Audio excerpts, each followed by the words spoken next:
Hi everyone, my name is Alex. I'm one of the co-founders here at 3D Pets. 3D Pets is the leading provider of full limb prostheses and carts for dogs of all different sizes. We've also worked on some really unique cases, but we utilize a set of really unique technologies, including 3D scanning, custom software, and 3D printing to make our devices possible and bring them to life.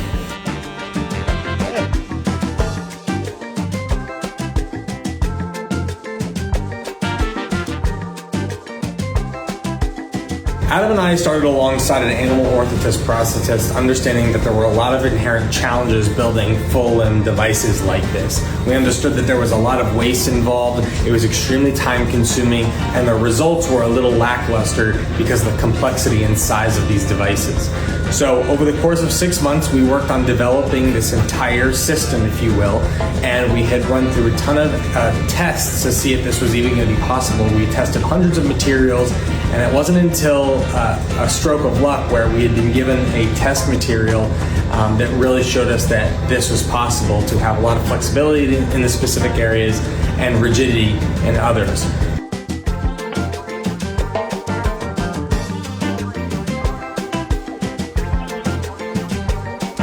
Pet prosthetics, like human prosthetics, were really stuck in the past with the same fabrication methods that had been used for 40 years.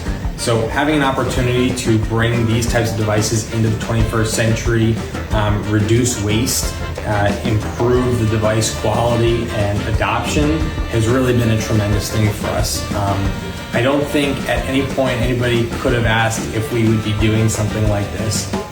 But looking back now, I can't see it any other way, and that's a pretty amazing feeling.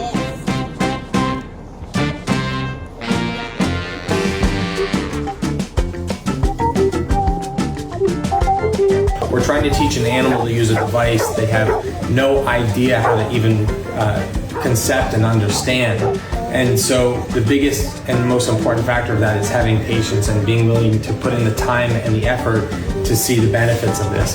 Some dogs pick this up very quickly, others take a good bit of time, and it really does require a family to have a lot of patience and care put in to see the results from this.